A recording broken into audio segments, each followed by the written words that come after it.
Welcome to CapitolView, where we discuss state government and politics. Happy New Year. I'm Hannah Meisel with NPR Illinois. Joining us this week is Charlie Wheeler, Director Emeritus of the Public Affairs Reporting Program at the University of Illinois, Springfield. Welcome, Charlie. Thank you. It's always good to be with you guys. And also here for the first time is Brenden Moore, State Government Reporter for Lee Enterprises, which has 5 newspapers in Illinois. Welcome, Brenden. Glad to be here, Hannah. All right. Well, we've had 2 weeks off and a lot has happened, but of course, probably the most felt thing all around the state, all around the country, all around the globe, frankly, is the rise of the Omicron variant, sending COVID cases, hospitalizations, surging all over again. And of course, this is now the 3rd calendar year that we will have to discuss COVID. And of course, no one wants this to be our continued shared reality, but here we are. So, Brenden, catch us up a bit. How is the state doing right now, the first week of January, as we sit here filming, with the availability of hospital beds, of things like that, as we face this surge? Because if I'm not mistaken, hospitals have been asked, not ordered, but strongly urged to halt or slow elective surgeries. Is that right? Yeah, that's correct. So really, we're seeing a huge surge in COVID-19 cases in Illinois, record numbers of cases. I believe we hit a record single day total of over 30,000, and the average 7-day total is getting north of 20,000. And a lot of this is because of the Omicron variant. And from what we've learned from the Omicron variant is that it may be a little bit less severe, but it spreads a lot easier. And because of that, even if it may be less severe, just because it is spreading around so easily means that you have more people in the hospital.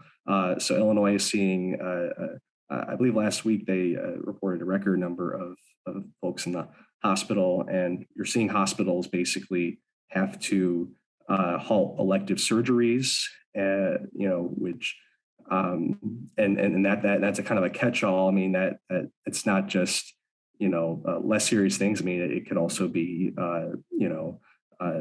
the appointments for cancer or other very serious things. So it has a real impact.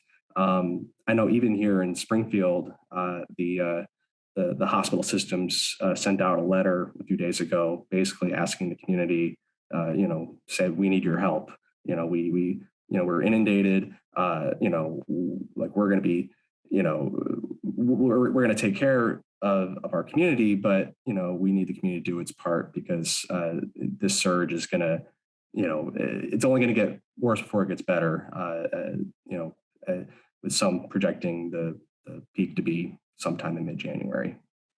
Right, and this is against, if we back up to a few days before the new year, Charlie, finally, the workers covered by AFSCME, the biggest public employee union, the ones who work at prison facilities, at the Department of Corrections and Department of Juvenile Justice, they finally got covered by the governor's vaccine mandate that he announced on August 4th. And so it took 5 months almost to make sure that this actually got done. And then at the same time, the lieutenant governor announced that she got exposed to COVID. She tested positive, and the governor is going to be working from home the next several days because he was exposed to an office worker who, did test positive for COVID. So it's definitely, it is around. It's going to probably affect every corner of the state. But Charlie, what do you make of, the vaccine mandate? We spent so many hours talking about, lots of ink spilled over that. But, the fact that it took 5 months to get, the significant chunk of workers covered, does it even doesn't matter anymore when we are now at this late stage of the pandemic, or at least we hope a late stage of the pandemic. Oh, I would argue it certainly does matter, because the people who are affected by this latest, what would you say, this latest development, are the people who work at the Department of Corrections and Department of Juvenile Justice.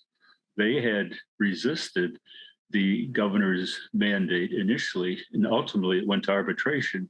And an arbitrator chosen by both sides, agreed upon, said, yes, you have to follow this.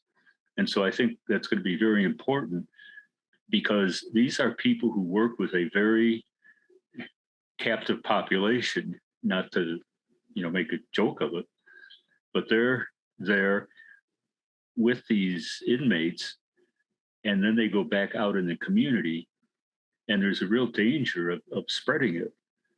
And so I think it's important that they're being vaccinated.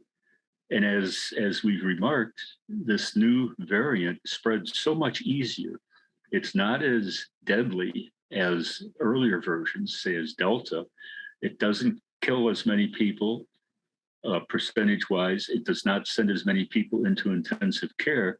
But on the other hand, it affects so many more people, and so many more people catch it, that even if it's only half as deadly as Delta, if it affects 4 times as many people, you're still going to have an upsurge. And so that's why, as Brenden said, the hospitals across the state, the governor asked them, please hold off on elective surgery. And elective surgery is not, it's still serious surgery. It's the kind of stuff that does need to be done, but it's not immediately life-threatening. It's not going in for a nose job or something like that. It's serious conditions, but they can be put off. And the danger is, as the number of intensive care units available goes down in terms of beds, staffing for the beds is a big issue.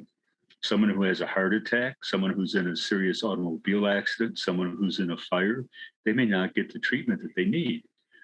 And that, in my mind, is one of the dangers. And there's stories of hospitals that now have set up an emergency room in the lobby because there's no space otherwise. So it's something that's with us. It's going to persist.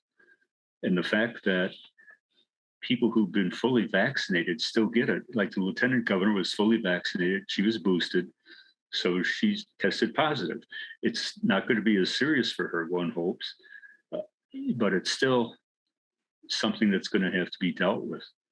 And so, as we were talking before the show, this is something that's going to be with us forever, unfortunately.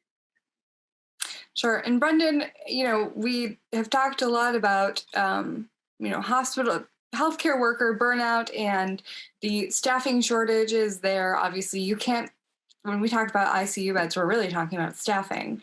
And, we've seen the number of ICU beds in the state writ large. There is a, web page on the Department of Public Health's website that shows the number of ICU beds on a downward turn for the last year and a half. It's just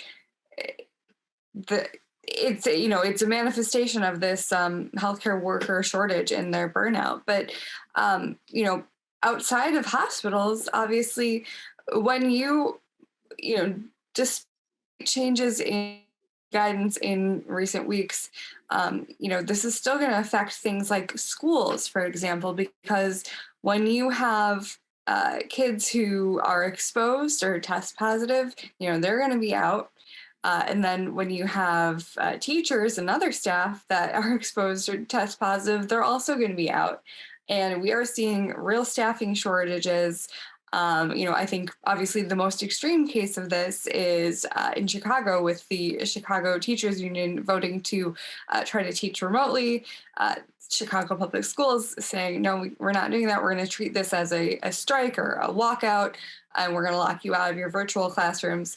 I don't see that happening in any other part of the state, but what I am seeing happening, or at least hearing anecdotally, is schools trying their best to muddle along and, combining classrooms, in some cases, bigger urban school district I heard of canceling school for their elementaries, redeploying those teachers to other schools in the district. Brenden, we have an existing teacher shortage.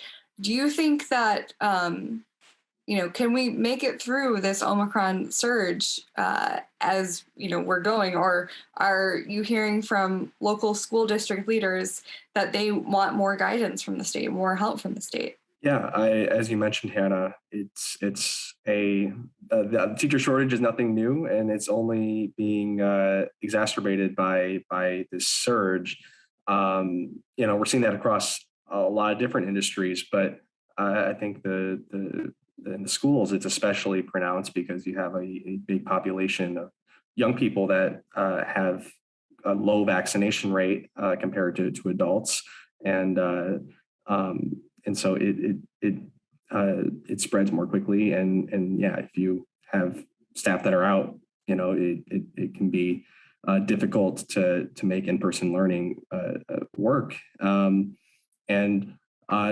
Across local school districts, I suppose it varies across the state depending where you're at, but there are I think most, and we see this again, probably most extreme cases in Chicago, but there's definitely among elected officials in a lot of these places, and among parents. I mean, there's a hope to keep children in the classroom. I think we've seen some evidence come out recently about some of the psychological impacts and the learning loss caused during remote learning. And how important it is for the social aspect to have students in the classroom. But obviously that's to be weighed against the risk to public health and the fact that you have this surge that, if even with the updated CDC guidance, takes people out for at least 5 days. So I think that it may be something, especially in the next few weeks, if we do continue to see the surge as predicted, and we see more and more teachers out and students out, that the state is going to have to issue some clarifications on some guidance to give guidance to some of these local school districts. Right. And, that CDC guidance, I think one thing that I certainly didn't understand changed over holiday dead week is that it didn't actually apply to educational settings. And they put that out and said, well, we're going to, issue more education focused guidelines in the near future. Still hasn't happened apparently, but it's just been a continuation of this problem that, the CDC has had, and then, how it translates down to individual states and, individual, departments of education within those states and school districts. Just the messaging is so unclear and very confusing. If it's confusing for us who are, very plugged into those things, of course it's going to be confusing for the average person whose job is not to, pay attention to this stuff all day. And they have, kids, and they have, lots of other stuff to concentrate on. But I do want to move on from COVID. Charlie, over the holiday break, finally, the epic redistricting process in Illinois has finally come to an end with a 3-judge panel upholding Democrats' legislative maps. The rationale from the court is that, political gerrymandering is, perfectly legal, as courts have established through the last decade. So tell us a little bit about the ruling. Okay, well, basically the argument was made by 3 sets of plaintiffs. One was the Republican Party, who I found it sort of ironic, who were arguing for the rights of minority voters. And historically, the Republican Party has not been in the forefront of fighting on those issues. The other was brought by the Mexican American Legal Defense and Education Fund, arguing that the proposed maps did not do justice to Hispanic voters in terms of not creating more Hispanic majority districts. And the third was brought by the NAACP, arguing that particularly down in the Metro East area, the district boundaries had been gerrymandered to protect a couple of white incumbents at the expense of moving Black areas out of an African-American incumbent. And the arguments were that, well, this is in violation of the Constitution, violation of the Voting Rights Act, and so on and so forth. But the three-judge federal panel, two of whom were appointed by Republican presidents, sided with the arguments from the legislative Democrats, who said that Illinois' history of racial crossover voting meant the state's growing Latino population could elect their choice of a candidate without the court mandating additional Latino majority districts. And they also said in the case of East St. Louis, the move was not done to disadvantage Black voters. It was rather to shore up white downstate Democratic districts. And it's political gerrymandering. And the court said, as you said, Hannah, the court said, oh yeah, it's gerrymandering, no doubt about it. But then they also said,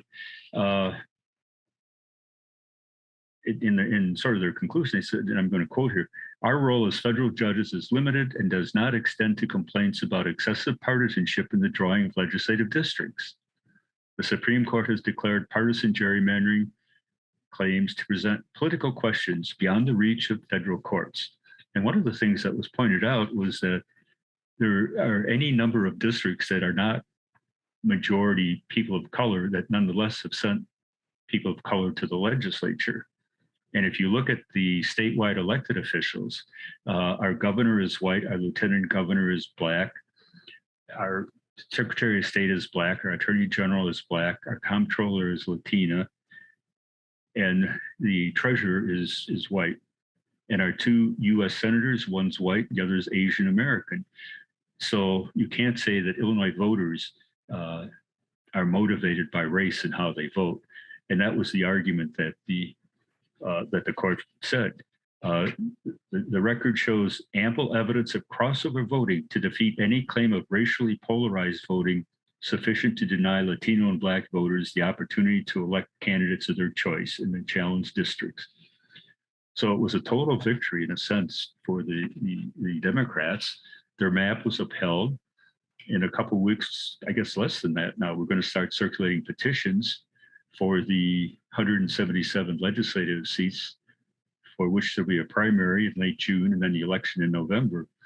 And I guess it's back another 10 years in the wilderness for the Republicans. Well, the Republicans are trying to, become more relevant again, of course. With this, there's foray into having a slate that is kind of all managed by this same, kind of team, the same team that brought you Bruce Rauner 2014 and, Mark Kirk 2010, 12? I can't remember my dates exactly, but this team that is very experienced politically, probably the biggest Republican winners in recent years, more than a decade. I want to say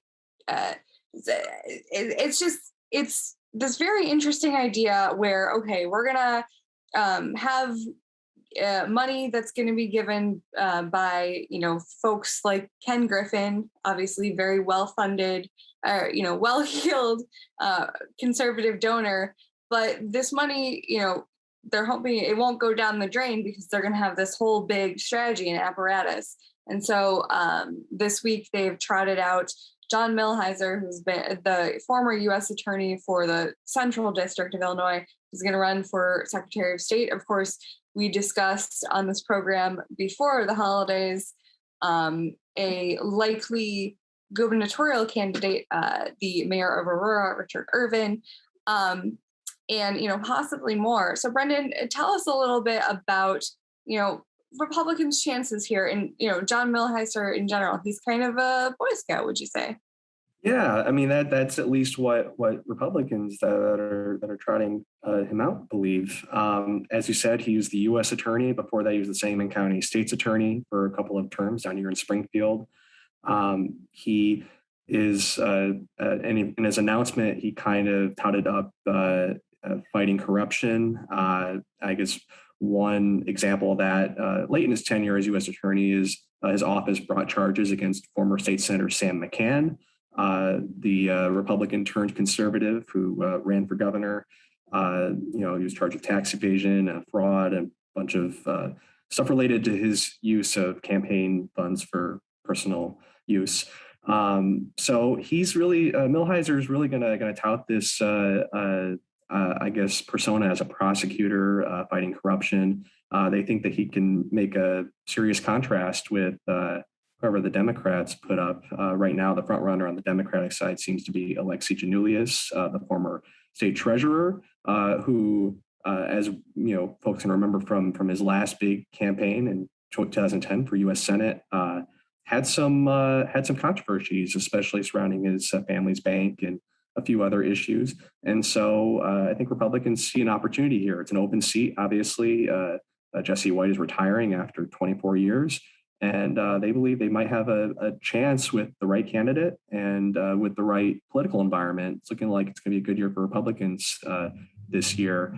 And Milhiser is kind of a blank slate in a sense. I mean, yeah, he's run for office before, but only kind of in as a prosecutor, as an attorney. So he doesn't really have like any controversial votes, I guess, on his record. It'll be interesting to see if there is any Apple research on him. But they think that he'll be a solid candidate. He hasn't been tested, but he's not well known. But again, if you get some of that money, the Ken Griffin money behind you, that can change real quickly. Sure. And Charlie, I would mention that before John Milhiser becomes the Republican candidate for Secretary of State, there's also a guy named Dan Brady, who happens to be a state representative, who announced some time ago he was going to run for Secretary of State. He's got the endorsement of virtually all the Republican elected officials, county officials in the central Illinois area. He's from Bloomington. He's represented that district for a number of years. And so I think we're going to see a pretty heated primary fight between Brady, who would argue, I've been elected by the people, I've been in the legislature, I've got a record. And here comes this guy out of nowhere who's Ken Griffin's handpicked puppet. And do we want to go through another period where the richest guy in Illinois is pulling the strings? And Charlie, to piggyback off of that, yesterday or a few days ago when I did the story, I called up Senator Steve McClure, who worked for Milhiser in the Sangamon County State's Attorney's office. And he's said very nice things about him, but he also said, well, I committed myself to Dan Brady. I endorsed Dan Brady. I did not know John Milhiser was going to run. So, whereas Dan Brady has been out there for the past year or so, basically, behind the scenes, drumming up support. So it'll be interesting to see if the money can defeat the endorsements and the grassroots support that Brady seems to have built for himself.